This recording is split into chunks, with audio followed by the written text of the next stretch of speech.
Hi students, welcome back to Dev digital classes.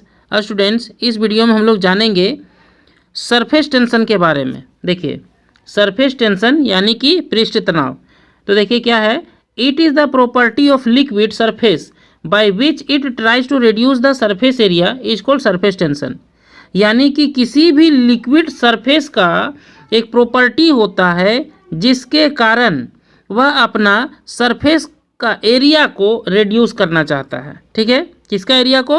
Liquid अपने surface का area को reduce करना चाहता है, जिसके कारण एक तनाव उत्पन्न होता है, उसे सरफेस टेंशन कहते हैं।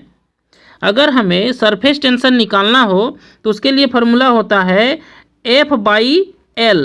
क्या है? F/L। टी हमारा क्या है? तो टी से हमने सरफेस टेंशन को डिनोट किया है। तो सरफेस टेंशन निकालना हो तो हो जाएगा T = F/L।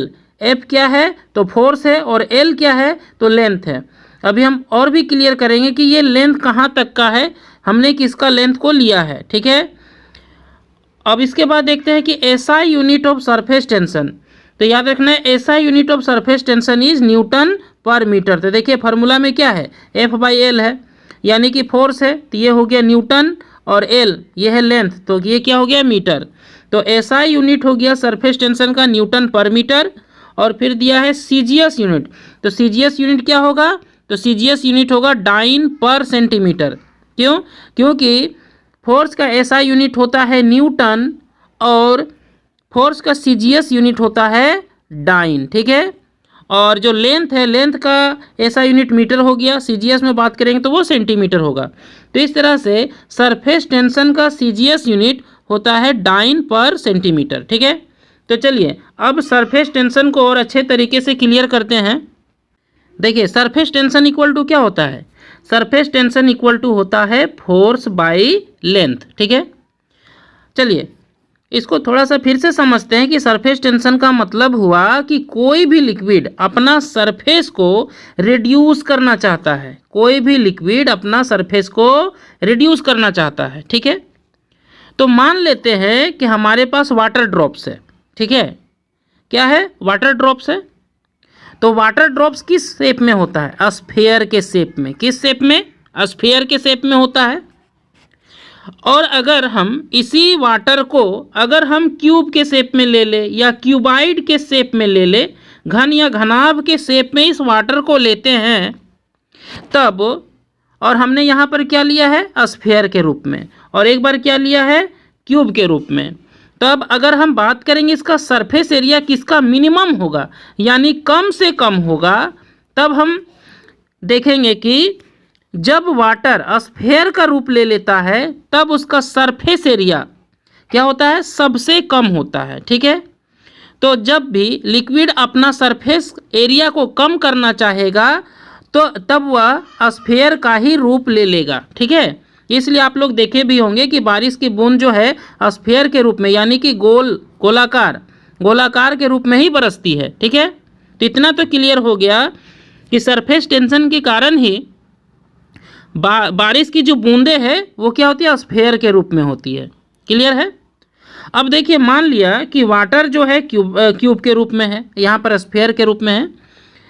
तो अगर हम इसी क्यूब को स्फीयर के रूप में करना चाहेंगे तब क्या होगा? सब तरफ से ये क्या होगा? इसके चारों ओर खिंचाव उत्पन्न होगा, क्योंकि ये अपना बाहरी यानी कि आउटर सरफेस को सिकुड़ करके क्या करना चाहता है? छोटा करना चाहता है। इस बात को ध्यान दीजिए कि लिक्विड अपना सरफेस का जो एरिया है उसको छोटा करना चाहेगा, तो ये सब तरफ से क्या होना चाहेगा? छोटा होना चाहेगा। तो इसका अपर सरफेस में अगर हम बात करेंगे स्फीयर का, तो इसका अपर सरफेस में एक टेंशन प्रोड्यूस होगा, एक तनाव प्रोड्यूस होगा, क्योंकि वाटर सब तरफ से अपने आप को खींच करके छोटा कर रही है। इतना तक समझ में आया? तो जिसके कारण से टेंशन उत्पन्न होता है, जिसे हम लोग सरफेस टेंशन कहते हैं। ठीक है, अब देखिए आगे देखते हैं। मान लिया गया कि ये हमारा किसी भी लिक्विड का अपर सरफेस है। ठीक है, किसी भी लिक्विड का ये अपर सरफेस है। जैसे मान लेते हैं कि एक कंटेनर में हमने एक लिक्विड लिया है और ये लिक्विड हमने वाटर ही लिया है, तो सिर्फ अगर हम अपर सरफेस का बात करेंगे तो अपर सरफेस को अगर हम ऊपर से देखेंगे तो कुछ इस तरह से दिखेगा। ठीक है। अपर सरफेस को हम देखते हैं तो कुछ इस तरह का दिखेगा। तब इस अपर सरफेस में एक तनाव उत्पन्न हुआ है जिसे हम लोग टेंशन कहते हैं, क्योंकि ये पूरा लिक्विड चाहता है कि हम सिकुड़ करके छोटा हो जाए। तो सब तरफ से अपने चारों ओर यानी बाहर से जो सरफेस है उसको रिड्यूस करेगा। तो केवल हम ऊपर का हिस्सा देख पा रहे हैं, तो ऊपर का हिस्सा में एक तनाव उत्पन्न होगा जिसे हम लोग सरफेस टेंशन कहते हैं। तो चलिए इस सरफेस में अपने से एक इमेजिनरी लाइन ड्रॉ करते हैं, ठीक है। अब इस इमेजिनरी लाइन में एक फोर्स एक्ट होगा इधर की ओर और एक फोर्स एक्ट होगा इधर की ओर। बात समझ में आ रहा है? क्योंकि ये पूरा लिक्विड का हम बात कर रहे हैं, भले ये कंटेनर में है लेकिन पूरा लिक्विड का जो अपर सरफेस है वो अपने आप को छोटा करना चाह रहा है, तो सब तरफ से इस पर एक टेंशन क्रिएट होगा। तो इस वाटर का हमने इस कंटेनर में जो वाटर लिया उसका केवल हम अपर सरफेस को देख रहे हैं, तो केवल अपर सरफेस को लिया हमने।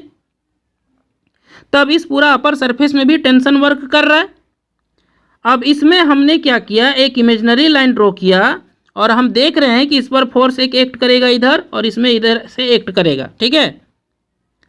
अब कोई भी एक फोर्स को अगर हम लेते हैं, चाहे इधर का चाहे इधर का, उस फोर्स को जितना हमने इमेजिनरी लाइन ड्रॉ किया है उस लाइन का लेंथ से अगर हम डिवाइड करेंगे तब हमें यूनिट लेंथ पर लगने वाला फोर्स का वैल्यू मिलेगा, ठीक है। तब हमें क्या प्राप्त होगा, सिर्फ यूनिट लेंथ पर लगने वाला फोर्स का वैल्यू प्राप्त होगा, क्योंकि हम तो टोटल लेंथ से डिवाइड कर रहे हैं। तो याद रखना है कि जितना भी फोर्स वर्क कर रहा है इस इमेजिनरी लाइन में, अगर हम इस इमेजिनरी लाइन का लेंथ से डिवाइड कर देते हैं तब हमें निकल कर के आएगा यूनिट लेंथ पर, यानी कि एकदम छोटा से छोटा लेंथ पर लगने वाला फोर्स। और ये छोटा से छोटा लेंथ पर लगने वाला फोर्स को ही सरफेस टेंशन कहते हैं। क्लियर है? तो चलिए ध्यान में रखना है कि सरफेस टेंशन को टी से इंडिकेट करते हैं, ठीक है। और ये टी मेरा क्या है, तो इसे हम लोग टाउ कहते हैं, ठीक है। और टाउ को हम लोग ऐसे भी लिखते हैं, लेकिन ये हमारा लोअर केस है और बड़ा टी हमारा क्या है, अपर केस है। इसको याद रखना है। कहीं कहीं आपको सरफेस टेंशन जो है, सरफेस टेंशन को हम लोग इस तरह से इंडिकेट करते हैं जिसको हम लोग सिग्मा कहते हैं, ठीक है। और कहीं कहीं आपको इस तरह से दिखाई देगा जिसे हम लोग गामा कहते हैं, ठीक है।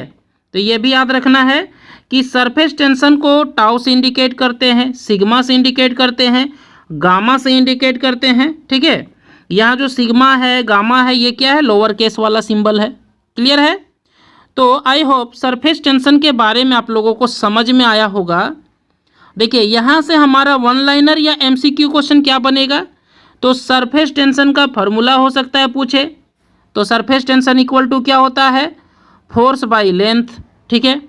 अगर एसआई यूनिट पूछे तो एसआई यूनिट क्या होता है, न्यूटन पर मीटर। अगर सीजीएस यूनिट पूछे तब इसका आंसर क्या होगा, डाइन पर सेंटीमीटर। तो सरफेस टेंशन को इस वीडियो में हम लोग देखे हैं और आई होप इसका कंसेप्ट आप लोगों को अच्छे से समझ में आया होगा। वीडियो देखने के लिए थैंक यू।